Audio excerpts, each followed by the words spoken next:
Hello guys, आज मैं blue box season 2 के एपिसोड 9 को एक्सप्लेन करने वाला हूँ। लास्ट एपिसोड के एंड में चिनात्सु ने ताइकी के लिए ऑमलेट राइस बनाया था और उस पे सॉस से ताइकी ड्रॉ करके उसे सर्व किया था और उसके बाद चिनात्सु ने उसका इंटरव्यू लिया था और ताइकी को सिर्फ उसे चिनात्सु कहकर बुलाने को कहा था। फिर ताइकी ने ट्राई भी किया था पर उसके मुँह से सेनपाई निकल ही जाता था। अब खाना खाने के बाद चिनात्सु से नहाने जाने को कहती है। एक्चुअली इसी टाइम के अराउंड वो डेली नहाने जाता था तो ये बहुत नॉर्मल था, पर आज वो बहुत ज्यादा नर्वस हो रहा था क्योंकि आज तक वो दोनों कभी घर पे अकेले नहीं थे और इस बार वो सिर्फ अकेले नहीं थे, चिनात्सु उसकी गर्लफ्रेंड भी थी। पर वो खुद को दिलासा देता है कि कुछ होने से पहले सब घर वाले वापस आ जाएंगे तो उसे नर्वस होने की जरूरत नहीं है, इसीलिए वो आज लेट तक नहाता है। फिर जब वो बाहर आता है तो देखता है उसके पेरेंट्स अभी तक वापस नहीं आए थे और चिनात्सु उसे उसके पास बैठने को कहती है और फिर उसके बालों पे ड्रायर मारती है। वो बताती है ये भी उसके प्लान का हिस्सा था और ताइकी को शर्म आने लगती है। ये उसके लिए किसी जन्नत से कम नहीं था। वो ऑलरेडी उसके हाथों का बनाया खाना खा चुका था और अब वो उसके बाल भी सुखा रही थी। वो इतना सब कुछ डिजर्व नहीं करता था। चिनात्सु पूछती है बालों में कहीं खुजली तो नहीं है? ताइकी कहता नहीं। चिनात्सु बताती है वो हमेशा से किसी के बालों पे ड्रायर मारना चाहती थी। ताइकी कहता है अगर तुम्हें अच्छा लगता है तो वो जब चाहे उसके बालों पे ड्रायर मार सकती है, पर चिनात्सु मना कर देती है। वो बस आज ही ऐसा कर रही थी क्योंकि आज स्पेशल दिन ताइकी का बर्थडे था और वैसे भी ऐसा करने से बस रोमांटिक थॉट्स ही आएंगे। ये सुनकर ताइकी शॉक हो जाता है। वो ब्लश करता हुआ पीछे देखता है पर चिनात्सु उसका फेस सामने की तरफ घुमा देती है। वो कहती है ये मजेदार होगा पर हमारा दूसरा गोल है जो कि है नेशनल जाना।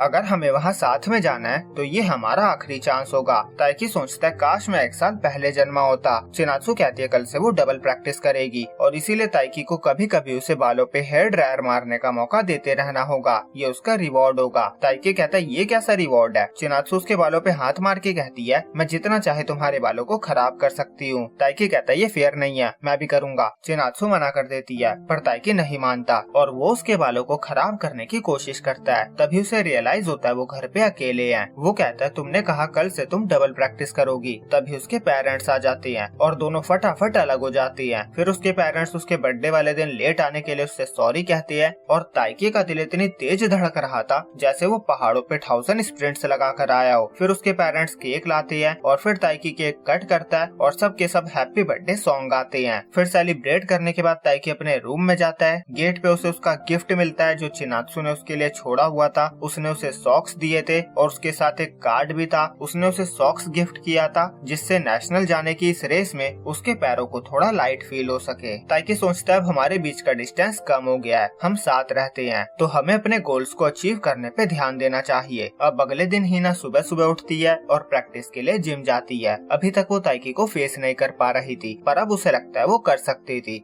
सुबह की प्रैक्टिस के बाद ताइकी कुछ सामान कैरी करके जा रहा था। वो हिना से हेल्प मांगता है। हिना साथ तो चलती है पर सामान कैरी करने में उसकी हेल्प नहीं करती। वो पूछती है तो 16 साल का होकर उसे कैसा लग रहा है? आई मीन 3 साल का होकर। ताइकी कहता है अडल्ट फील कर रहा हूँ। हिना कहती है जल्दी ही हम सेकेंड ईयर वाले बन जाएंगे। ताइकी कहता है तुम भी सीनियर बन जाओगी। हिना कहती है तुम्हें कोई प्रॉब्लम है क्या? और अब हिना फील कर सकती थी वो वापस से फ्रेंड्स बन चुके थे। वो कहती है उसे अपनी गेम को सुधारना होगा। अगर उसने जल्दी ही चिनात्सु को अपनी फीलिंग्स के बारे में नहीं बताया तो कोई फर्स्ट ईयर वाला उसकी जगह ले लेगा। और फिर ताइकी उसे कुछ बताने लगता है और सीन शिफ्ट हो जाता है और हम हिना को जिम के गेट के बाहर बैठे हुए देखते हैं। वो मन में कहती है तो उसने बता दिया सब कितनी जल्दी हो गया। जब मुझे रिजेक्शन मिला था मुझे ऐसा लगा किसी ने मेरे दिल पे हथौड़ा मारकर उसके टुकड़े टुकड़े कर दिए और अब ऐसा लग रहा है जैसे कोई मेरे दिल में नाखून चुभ हो रहा है, पर वो रो नहीं सकती। वो मूव ऑन हो चुकी है। वो इस दिल के दर्द को हरा देगी। आखिर वो नेशनल में थर्ड आई है। वो महान हिना है, उसे मूव ऑन होना ही होगा। ये सब कहकर वो खुद को बहला रही थी। तभी क्यों जिम से बाहर आने के लिए गेट ओपन करता है और हिना गिर जाती है। फिर उन्हें कहीं से अयामे का नाम सुनाई देता है। वो चुपके से देखते हैं। एक लड़का अयामे से डेट के लिए पूछ रहा था। अयामे ने कहा था उसे सोचने के लिए टाइम चाहिए। फिर लड़के के जाने के बाद वो देखती है हिना और क्यों उसकी बातें सुन रहे थे। हिना कहती है गलती से सुन लिया। वो पूछती है वैसे वो उस लड़के को क्या आंसर देगी? अयामे कहती है वो बहुत टाइम से सिंगल है तो वो उसे डेट करेगी। हिना कहती है मुझे भी किसी लड़के से मिलवाओ, मुझे जानना है डेट पे जाकर कैसा लगता है, मुझे नए लोगों से मिलना है। अयामे कहती है अचानक से तुम्हें क्या हो गया है? और वैसे भी मैं जितनों को जानती हूँ वो सब हरामी है। वो प्रॉमिस करती है अगर उसे कोई अच्छा लड़का मिला जो उसके लायक हो तो वो उसे जरूर मिलवाएगी। वो कहती है मुझे पता है तुम्हें डेटिंग लाइफ एक्सपीरियंस करना है पर तुम एक अच्छा लड़का डिजर्व करती हो जो तुम्हारे दिल की धड़कन को बढ़ा दे। उसके बाद हिना क्यों से कहती है अगर उसे कोई मिले तो वो भी उसे मिलवा सकता है। क्यों कहता है क्या तुम मूव ऑन करके किसी दूसरे से प्यार करने के लिए तैयार हो। हिना दिल में सुई चुभने वाली फीलिंग को याद करती है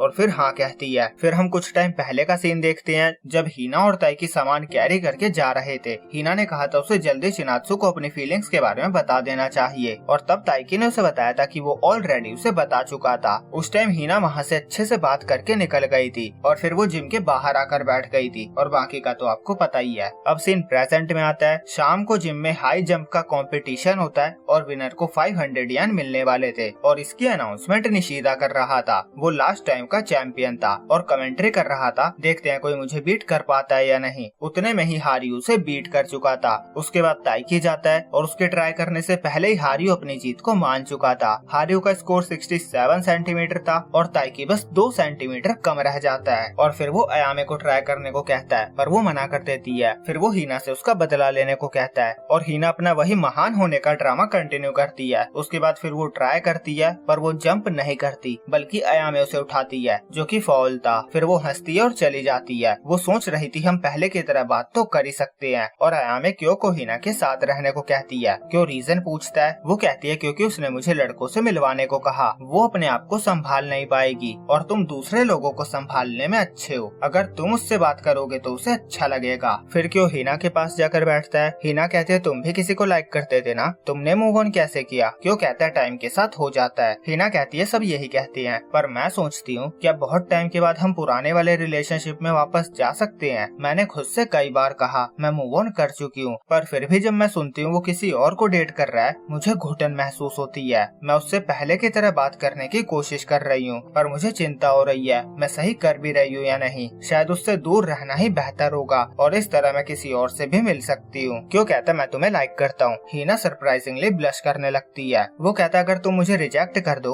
और मैं तुमसे दूर हो जाऊँ तो तुम एक फ्रेंड खो दोगी, क्या तुम इससे कोई प्रॉब्लम नहीं होगी। हिना सैड हो जाती है। क्यों बताता है जिसे मैं लाइक करता था वो मेरे साथ वाले घर में रहती थी। हम एक दूसरे को हमेशा से जानते थे। मेरे दिल में हमेशा से उसके लिए फीलिंग्स थी पर वो उस तरह से फील नहीं करती थी। फिर एक दिन मैंने उसे एक लड़के के साथ घर जाते हुए देखा और बाद में उसने मुझे बताया उसका बॉयफ्रेंड बन गया है। हिना पूछती है तो उसने खुद को कैसे संभाला। क्यों कहता है पहले तो मुझे बहुत गुस्सा आया कि वो कैसे किसी अजनबी को डेट कर सकती है पर धीरे धीरे सब कुछ इजी हो गया क्योंकि वो खुश थी। हम बहुत टाइम साथ थे पर मैंने उसे इतना खुश कभी नहीं देखा था। उसकी खुशी के आगे मेरी फीलिंग्स मैटर नहीं करती। वो कहता है ये हार्ड है पर और कोई रास्ता नहीं है। तुम्हें दूसरों के बारे में भी सोचना होगा पर अगर तुमने खुद को समझा लिया तो तुम फ्री हो जाओगी। फिर चाहो तो तुम दोबारा से उसकी दोस्त बन सकती हो या फिर उससे दूर जा सकती हो। पर पर्सनली मुझे लगता है जिसके रिलेशनशिप में प्यार का डोमिनेंस हो वो अकेला पड़ जाता है, मतलब उसे दोस्त की जरूरत पड़ती है। फिर हिना जिम में जाती है। ताइकी अभी भी वहाँ प्रैक्टिस कर रहा था। वो हारियू के स्कोर को बीट करने में लगा हुआ था और वो कर भी लेता है और फिर गिर जाता है। हिना सोचती है ये उस चीज में लगा हुआ है जो इसकी टीम से बिल्कुल भी रिलेटेड नहीं है। क्या बेवकूफ है, इससे दूर जाना बहुत शर्म की बात होगी। इनफैक्ट मैं इस रिजेक्शन को मेमोरी बना सकती हूँ। वो वापस जाती है और ताइकी से कहती है मैं तुमसे कुछ कहना भूल गई थी। फिर वो उसे उसकी पहली गर्लफ्रेंड के लिए उसे कांग्रेट्स करती है और सोचती है शायद हम फ्रेंड्स बन सकते हैं और यहीं पे ये एपिसोड एंड होता है।